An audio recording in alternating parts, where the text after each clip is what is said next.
All right, everybody, welcome back for another episode of the Opposite of Cheating podcast. I am one of your hosts, Tricia Bertram-Gallant, and I'm so excited to be here today with Sonny Ramaswamy, who is the former leader of the WAS, the Western Association School and Colleges Accreditation Agency. He'll fix that if I got it wrong and tell me what the full title was. And I'm very excited because I met Sonny what was that, 3 years ago now, Sonny, that I came, or maybe 2 years ago that I came to your conference and spoke at the fall conference at his invitation. And I was excited about that because very few accreditation agencies invite integrity experts to talk to them. And then after that, he kept sharing my name with other accreditation agencies, and we got a little bit more exposure for the degree integrity agenda, I would say, in the age of AI. So I'm thankful to Sonny for that, and I'm thankful that he's here today. Welcome, Sonny. Yeah, Tricia, thank you so much for having me here and the conversation that I hope we have here in the next 30 minutes or 45 minutes or whatever. It's a critically important conversation and timely as well. Yeah. And so I was the president, as you said, of the Northwest Commission Oh, on right. Not College, with WASC. Oh my goodness. I knew that. Northwest Commission I'm on in the College. WASC region. No worries, no worries. It's easy to confuse between the So two. funny. Yeah, and the Northwest Commission on Colleges and Yes. Universities. And I just stepped down here very recently after having been at it for over 7 years, almost 8 years. Yeah. And so I had the privilege of having you speak at our conference, as you said, the annual conference in November 2 years ago. And I thought that, I'd read some of your, writings and your articles that you'd written and things like that too, and seen a couple of your speeches online. And I thought it was really critically important for our organization to, really think very deeply about integrity itself, Yeah. uh, both very broadly applied as well as very narrowly applied in the context in which our institutions operate as well. So I truly appreciate your having come out there. And I think I sent you a note after that the people are really jazzed about the words that you shared with them, the ideas that you shared with them.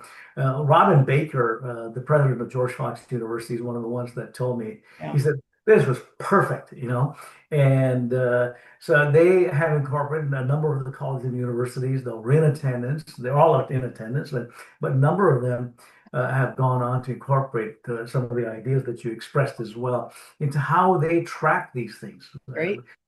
specifically at a course level as well as broadly at the institutional level as well. Yeah. And so so I truly appreciate that. And as you know, I think we spoke to it a little bit. My background actually is I'm a scientist, very data informed, and by the way, I'm a bug entomologist, and so I'm one of the world's experts on insect sex. I like to state because we identify the sex pheromones of insects. Right. And we have patents and we have, tools that we've made available to farmers that are being used. I was in South Africa just 2 weeks ago with my wife, and I was at this one place outside of Pretoria, happened to see on a tree hanging a trap that design I developed Oh, way back when I was a postdoc at Michigan State University in 1979. So we've developed a whole bunch of these tools, and I worked in as an academic for many years, yeah. a card carrying entomologist, and I have a pretty significant portfolio of research and things like that, and teaching as well. Yeah. And then I was appointed by President Obama as his chief scientist, basically the director of the National Institute of Food and Agriculture, which Okay. oversaw providing competitive grants to scientists across America, not just in the food and ag world, but in other spaces as well. Climate change and water issues and environmental issues and forestry issues and natural resources issues. And AI, by the way, I held a summit back in, I believe in 2013 or 2014 in Chicago. Were invited, the Watson Group from IBM and Oracle and Apple and all these, cast of characters and academics and government scientists to tell me what should I be investing in. The net effect of that was I went to Congress, got an additional $75 million added to my portfolio that was deployed to bring in smart systems and AI and other things in the farming, food and agricultural world. Yep. As a matter of fact, if you go to a farm today, you will see very, very much the involvement of AI and the smart systems and things like that Yeah. too. Which Okay, would be more on the predictive AI side and less on the generative AI side. it's all on Yeah. in the predictive side. Yeah. Yeah. Yeah. Absolutely, yeah, That makes all the sense. predictive side. Yeah. Yeah. So then I came, I got headhunted, came to NWCCU as an accreditor. I Okay. was not Right. an accreditor. Okay. You asked a question along the way about when did I come across the word integrity, I think. Yeah, that's always our favorite question to ask. Your first memory of Yeah. encountering that idea. Well, as an academic, I was at multiple universities, by the way. As a faculty member, I was at my first academic position was at Mississippi State University. Hmm. So I ended up serving on the grievance committee, Ah, which was I'm talking about student yeah, grievance committee. yeah. It was all about predominantly about academic honesty and integrity and things like that. And we're talking about the early 1980s, 1980, I Okay. think maybe it must have been about 1983 or 84 or 85 or something like that. Well, one of the things that we ended up doing at that time was we got together and university wide, and we said, we need to have some sort of a statement that professors and instructors might ought to incorporate Hmm. that speaks to the idea that there's something inherently that it's got to come from your heart and from Hmm. your head that you have integrity in the things that you do. Yeah. And these were created, and then, they're part of the curricular programmatic information that was provided by professors. And it was, a number of the professors would instructors would go ahead and print those things, departments would hang them Yep. on the doors. Yep. And some professors, including yours truly, always made it a point to talk about integrity at the very first of my classes. And I taught insect physiology, I taught insect behavior, I talked about, the different topics that I, taught. Hmm.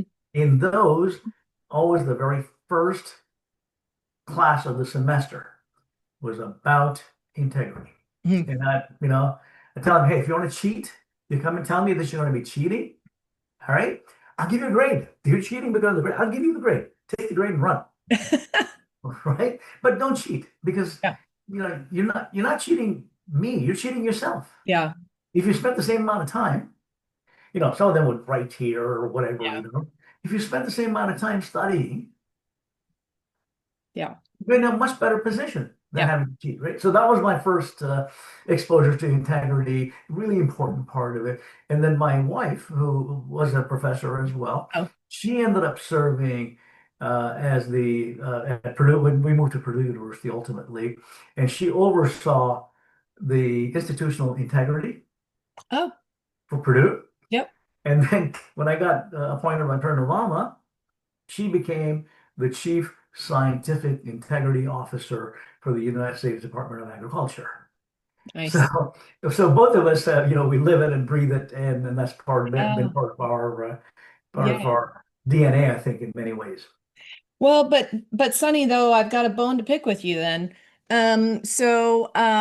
I think one of the problems, one of the reasons why accrediting agencies, we're going to talk a lot about accreditation in the States. For those of you listening from outside the States, we have an accreditation system, not necessarily a quality assurance system that exists in, say, the UK or Ireland or Australia. But I'm wondering then if my bone to pick with you is saying that you're only cheating yourself if you cheat. I think that is one of the biggest myths and popular sayings that have then allowed institutions and accreditation agencies to resist paying attention to integrity. Mhm. So, Mhm. how do you respond to that Yeah. bone that I've Well, thrown at you? all right. All right. So first of all, I agree with you. Yeah, That it's not just the part that is you cheating yourself. It really is you cheated the system, you're cheating the yeah, entire constellation of things that we're involved in. But it was the first part of the conversation that you went through, that if you caught somebody and then you walk them through the whole process, ultimately what's going to happen, right? And so in the courses that I taught, that I co-taught with some of my colleagues, John Schneider and others as well, was we incorporated scientific integrity as a critically important part on cheating, how you cheat, plagiarism, and things of that nature as well. We had examples and we brought in and helped our students understand what this is all about. Okay, so Yeah. it's more of a sort of a universal approach to integrity and cheating and things like that. Okay, Good, good, good. coming back to the specific about Yeah. accreditation, I must, with all due respect, correct you. You Okay. have a misconception. Okay. Okay, if you look at, so accreditation was, in quotes, invented in the United States. Yeah. Okay, the very first accreditor was the New England Commission, used to be called something else back in the day, up in Massachusetts. They're located in Makes Massachusetts. sense. 150 years ago Yeah. is when they, in quotes, invented it. Yeah. Okay. And then over time, it became more formalized. Over time, accreditors became recognized. So my former organization, the Northwest Commission, has been around since 1917, Okay. well over 100 years. Okay, we're one of the youngest ones in quotes. Hmm. Us and WASC, the Western Association. The western side of the Yeah, states, of right. course. That Yeah. you're a member of here in Yeah. the United States. Okay, so the foundational statement in every one of the accreditors here in America Yeah. is number one is not money. Number one is Yeah. quality assurance. Hmm. Number two is continuous improvement. Yeah. Okay. Number three, and comes way down, actually, there's multiple other things that are in there. Ultimately, it's about money. Because what happens is post the GI Bill, post Second World War, for your international audience, to sort of think about this as well. Post Second World War, we had what's referred to as the GI Bill. Yeah. And the GI Bill helped people that had fought in the Second World War, and then later on in the Korean War, to be able to go to college at the taxpayers' dime. Yeah. Okay, U.S. taxpayers' dime. Yeah. And so when that happened, the federal government started providing funding. And when that funding started coming in, they needed somebody to keep track of all this. Hmm.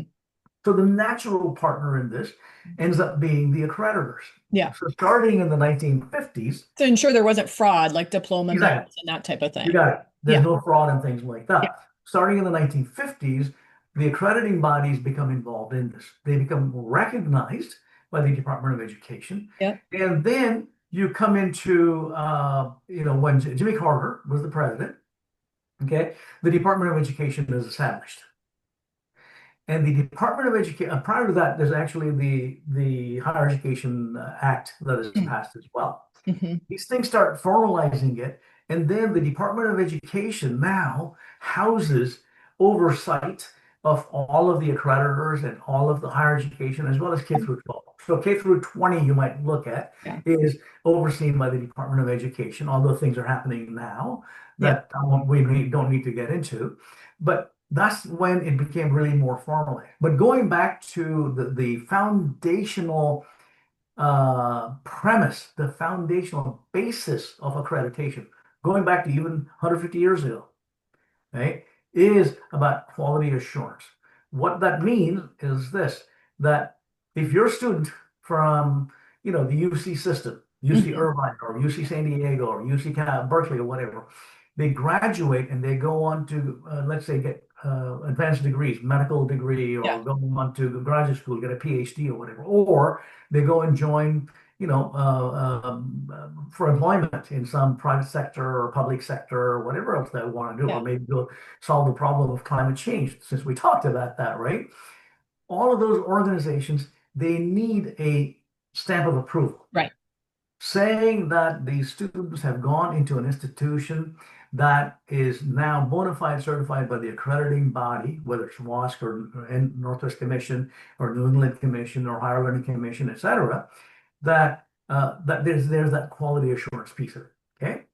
So having stated that, now you could say, oh, wait a second, there's some issues we have here. True. That Yeah. happens. Particularly for whatever reason, we see starting in the 1990s, particularly in the 1990s, became a little loosey-goosey, right? What transpired was people were looking at, how many students come in, how many students leave, et cetera, Yeah. not the quality of that student coming in, Yes. A lot of right? quantifiable, easily measurable stuff that doesn't Exactly. necessarily equate with You quality. got it. You Yeah. got it. So then you fast forward Yeah. to the 2000s. Yep. Okay? And particularly starting in, so what happens is, in the Higher Education Act being re-upped, it needs to be re-upped in America once every 5 years, but it's never been done that way. Congress loves to kick the proverbial can Yeah. down the road. And that's what's been happening. In fact, we've been going without a Higher Education Act that's been reauthorized now for, I think, like 8 or 9 years already. Mhm. Okay. So, and they do everything by executive order. That's what's been happening as well. But starting about 2005, 2006 or so, 2008 particularly, things got tightened up, Okay. saying that, you know what, accreditors, you need to get your, pardon me, I'm going to use this word, shit together. Hmm. You can edit that word out, bleep it out or whatever. Oh, it's fine. Okay, you gotta get your shit together. You gotta hold these institutions accountable, not just about money. Yeah. Should be the very last thing that you do. Look at, are the students coming out? Do they have the knowledge, the skills, the abilities to whatever it is, whatever their particular interests are, Yeah.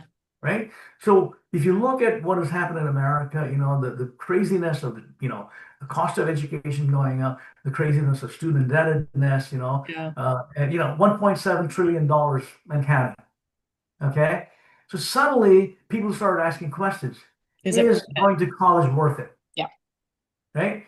And that's when uh, accreditors, including my own organization, started stepping up. Okay. Then, your WASC Yep. and my organization were the first ones to start thinking of, how do we bring in data? We got funded. My organization got funded by the Bill and Melinda Gates Foundation. We got that money. We created, again, I shared with you, I'm a scientist. I'm very data informed. Yeah. I want to see the evidence.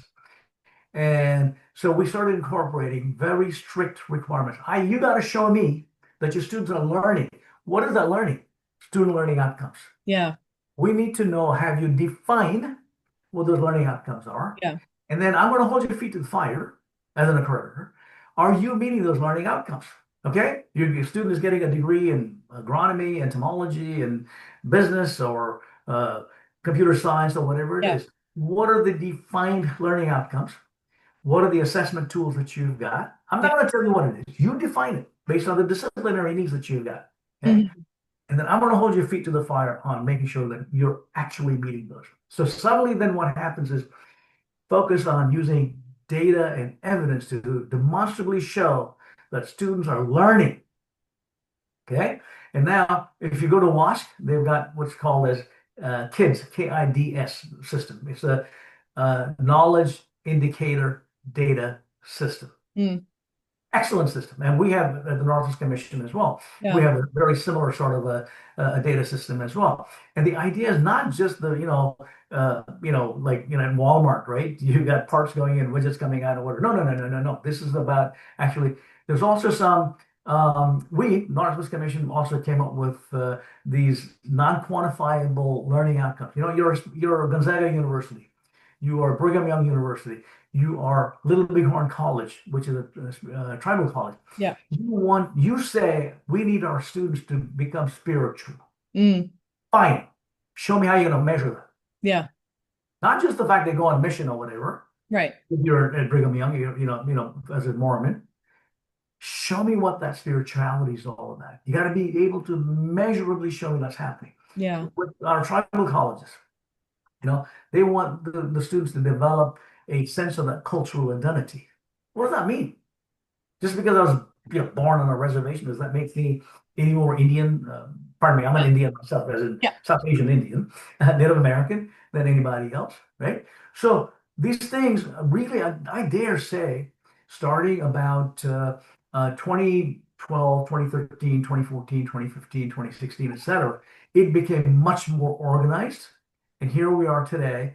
If you look at Higher Learning Commission, New England Commission, Middle States, the Southern Association, WASC, and Northwest Commission.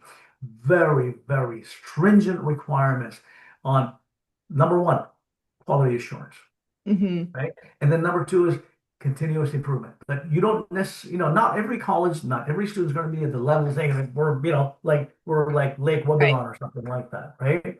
Above average. No, some students, some colleges, like again, going back to some of our colleges in rural communities, some of our tribal institutions across America, some of our institutions that cater to students that come from disadvantaged communities, right? Yeah. They need to get to a better spot as well. So we're going to have to go ahead and start measuring. So we require, Northeast Commission, you define who your peers are, Yeah. not just a peer that you're going to, low level one, but also a stretch peer. What's your aspirational peer? I'm going to measure you against that and measure you against your own peers as well. So these are some of the things that have happened here now in the very recent past. I'd say about 5 to 10 years or so. Yeah, so that sounds like improvement. I Mhm. also know though that I know that WASC recently, I think in 2023, added something more.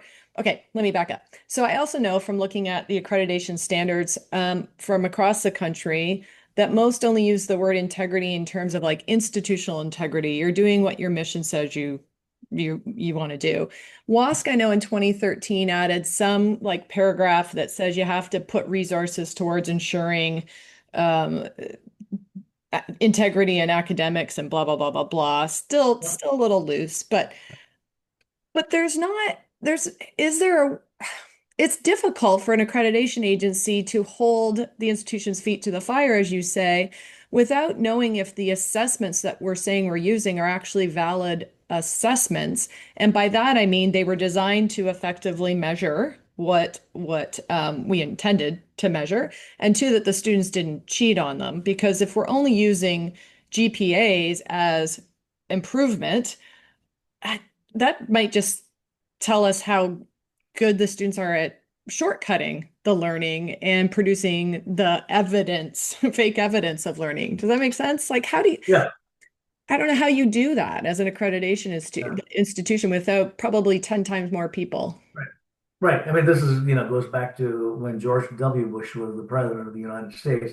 We had this thing, race to the top, right? Yeah. Oh, And yeah. some people, wags would say it's the race to the bottom approach is what it is. And so, in any case, what ended up happening is that, and I agree with you, even within the post-secondary education accreditation process, educational outcomes process, and all that, the expectations were set in a way that colleges and universities would teach to that knowledge level Yeah. requirement, Yeah. teach to it, To the test, to so to to the speak. test, right? We do all these standardized tests. Yeah. And look at our school children, right? They're learning to be able to answer these standardized Yeah. tests and not that the fact that they're actually learning something and they're doing it with integrity, they're Yeah. doing it with the knowledge that if they invested their time and effort into this, that they're going to get to a better spot, right? Yeah. So that's what happened, and so now again, it's taken time, and you start seeing, I tell you, I've seen the enemy, and he is us, right? Mm, Higher education, accreditation. All of us were part of it, and I've seen the enemy, and he's us. We've been loath to change and evaluate ourselves, make sure that we're addressing these fundamental issues that we've got. yeah. We need to own it. Yeah. It's important that we own it, and we got to do a much better job of it. And so this whole thing about integrity, and integrity is not just the fact that it's like, back in the old days, you had this, some office was there, this is in the 1980s and 1990s, Hmm. and including in the 2000s. They just checked the box to see how many blacks we had, how many Hispanics we had, et cetera. Right. It's just to check the box, Yeah. right? Because some bean counter or someplace wanted to make sure Yeah. that you are, meeting those whatever defined things are. Right. And we're all to blame for it. Every one of us is to Yeah. blame. Our professors on campuses, forget about the administrators. Really, the boots on the ground. Yeah. That's where it needs to happen, right? And of course, accreditors have a responsibility in this because we can go into those boots on the ground classes. And when our evaluators go in, and I went and attended some of the evaluations visits, by the way, they went in and actually checked some of the Canadian universities, which are members of Northwest Commission, Mm, do an outstanding job of it, by the way, in terms yeah. of ensuring this idea of integrity Yeah. in the classroom, in those courses, and things, not just to check the box, you're Yeah. doing it or not. Okay, so in our standards, Northwest Commission standards and WASC standards and so on, there may be the word integrity. And you say, we require a certification by the president of the university or the chancellor of the university. Mhm. Say, everything I say here is, the true to the best of my knowledge or Right. whatever. Check the box. Yeah. Right? He's got something about integrity. He's got something about making sure that you're addressing issues related to creating an inclusive environment. It's Yeah. about, these diversity of students that come to your institution. What are you doing with those students and all that Yeah. too?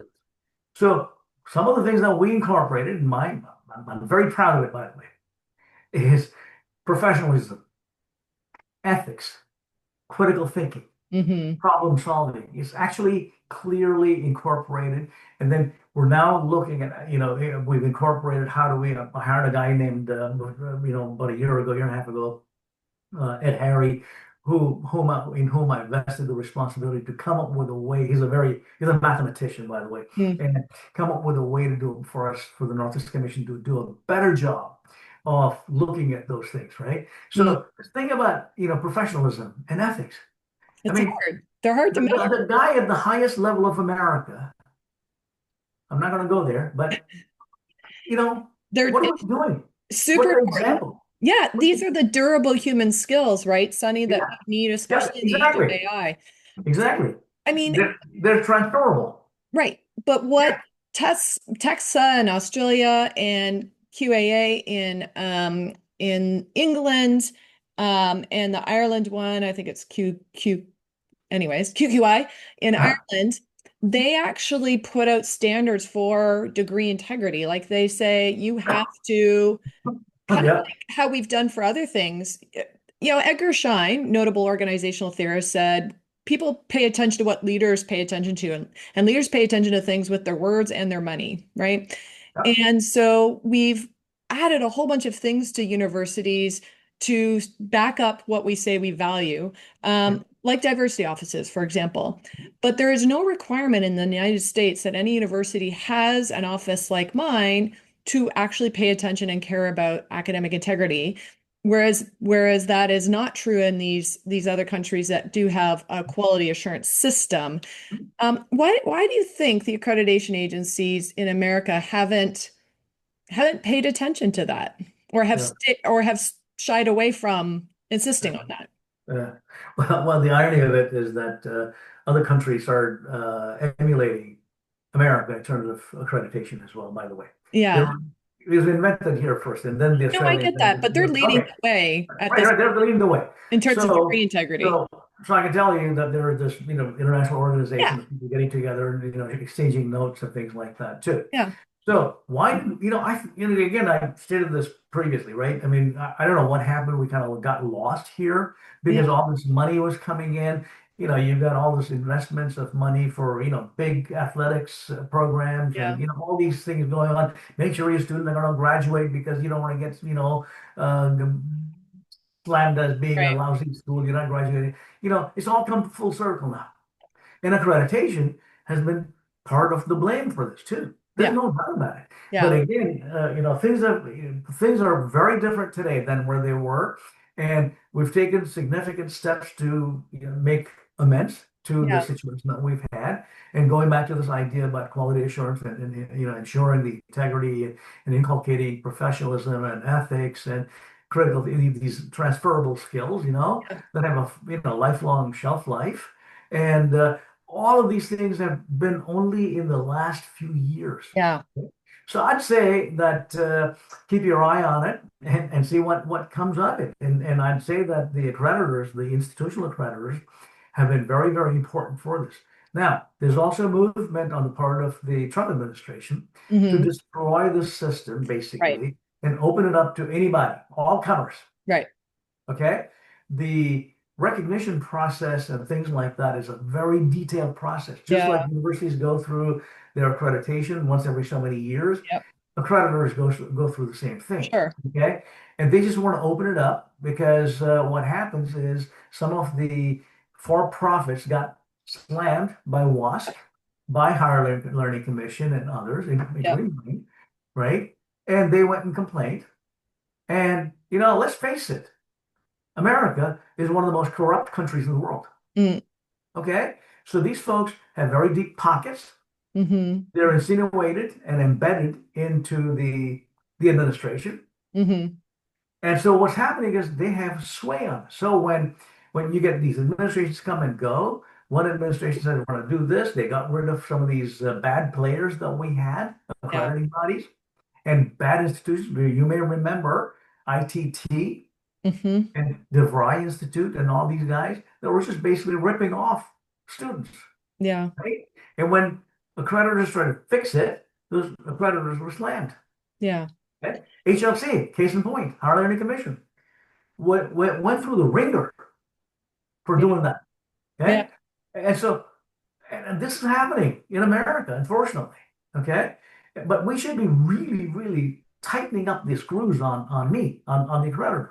Mm-hmm. We should be holding me accountable as an accreditor and embodying an accreditor so Yeah. we can hold the university and the college accountable as well, related to these topics that we just Yeah. talked about.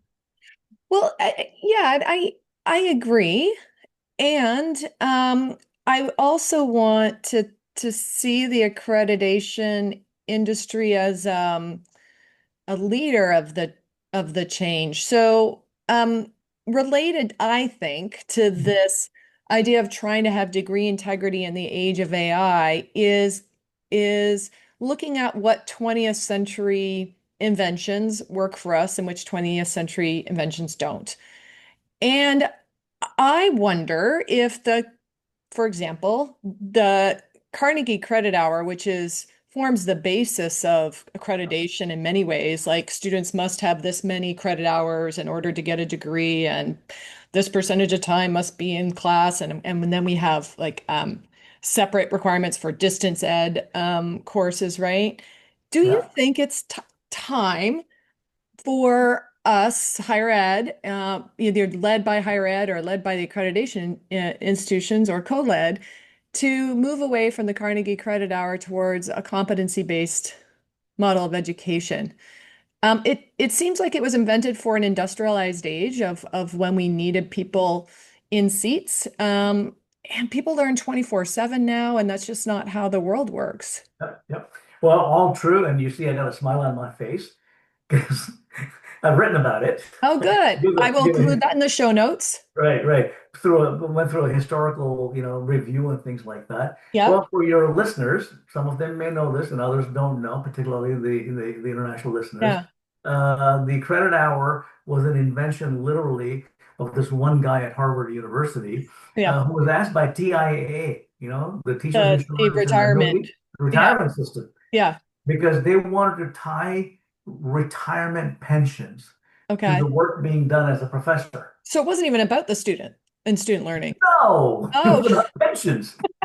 Okay. It was about pensions, and they wanted to know what is the definition of work or workload. full-time, part-time, workload. You got it. And then we derived the Carnegie unit. And if Oh you my read that gosh. article that I just posted Yeah. that I've written about here a couple of years ago almost, Yeah. uh, so I agree. We need to throw this dang thing out and maybe start from scratch. So one of the things that it's a review of the whole situation that we've got and what we've Yeah. proposed. In fact, we're the first accreditors, Northwest Commission, approving uh, accelerated baccalaureate degree. Yeah. Not your traditional 4-year degree, by the way, Yeah.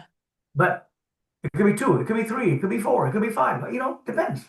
Yeah. Uh, You meet the competency. competencies. We're Yeah. the first accrediting body to approve competency-based education. That is the basis of Western Governors University. I was going to ask, you're the accreditor for Western Governors Yeah, then? Okay. exactly.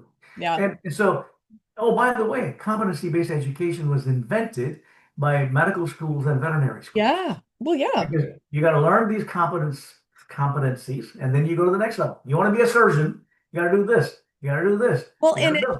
but it worked in those areas, Sonny, because you had to then demonstrate those competencies in the face of your primary physician or whatever we call that, right? When you're a resident.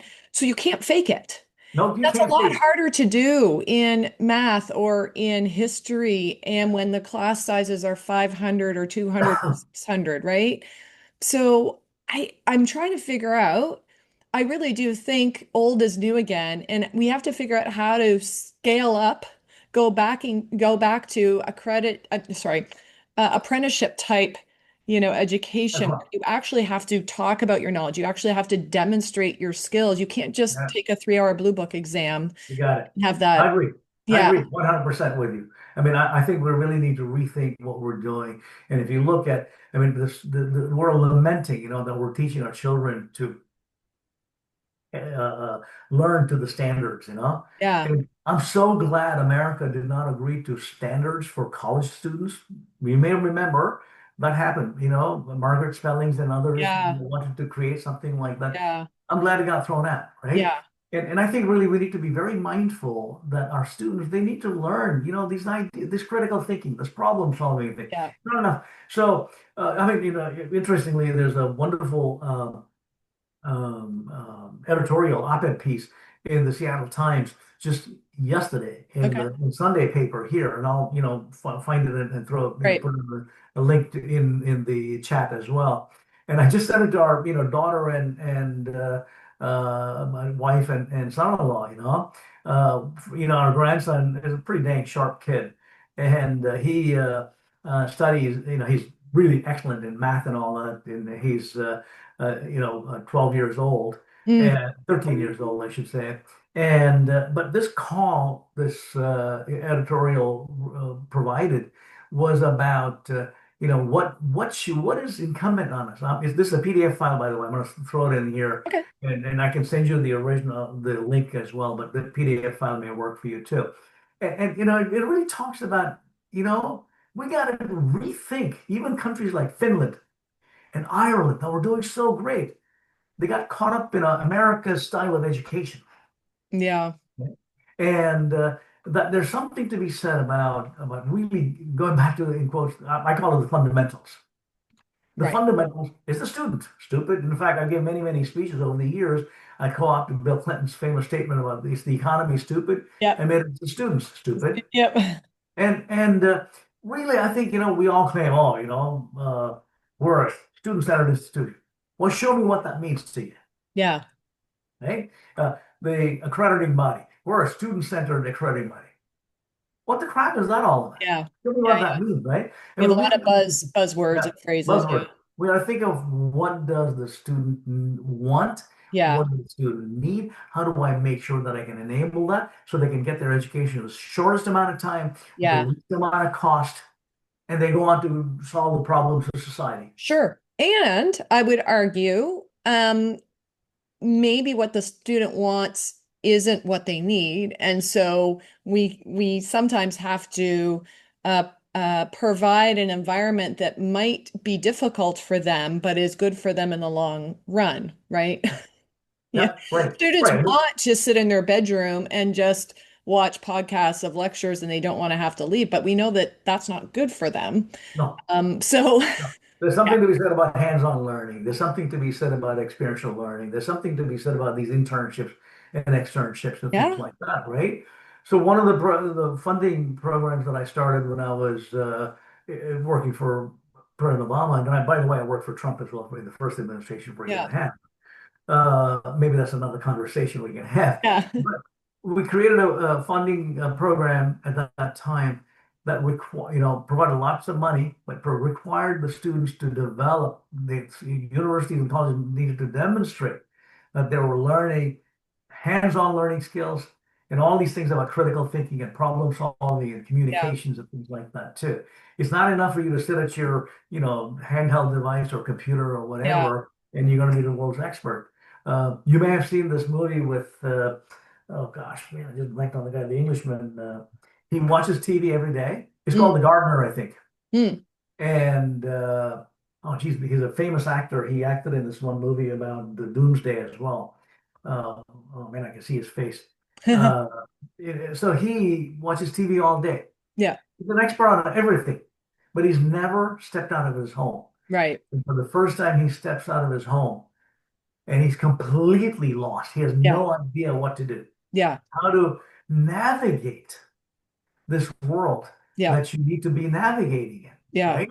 So the way we framed it, by the way, in both when I was heading the National Institute of Food and Agriculture as well as NWCCU, Northwest Commission Yeah. for Colleges and Universities, was about these cognitive skills, i.e. technical knowledge, and the non-cognitive skills, all this, the je ne sais quoi, the soft skills, Yeah. right? And then the Durable human hands-on learning. skills, we're calling them now. Huh? We're calling them durable human skills Yeah, now. exactly. Durable human skills. Yeah. Yeah. The non-cognitive skills that are Yeah. transferable. Yeah. They're measurably transferable. We know it. We Yes. did we did many surveys of employers. And when I was Yep. the dean of the College of Ag Sciences at Oregon State University, raised a lot of money for it, and a leadership academy. Yeah. The leadership academy is about that, those durable skills, Yeah. inculcation of durable Yeah. skills. Those are the things that we need to be really focused on now in an AI infused world, Yeah, because that's what has the human bring added value to the yeah, workplace, to society, to their communities, yeah. over the AI.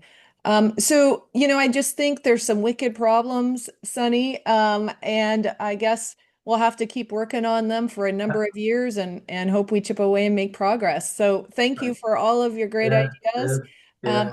and thanks for coming on the podcast. Oh, indeed. Yeah, thanks very much, Tricia. I appreciate what you're doing. And yeah, I agree with you.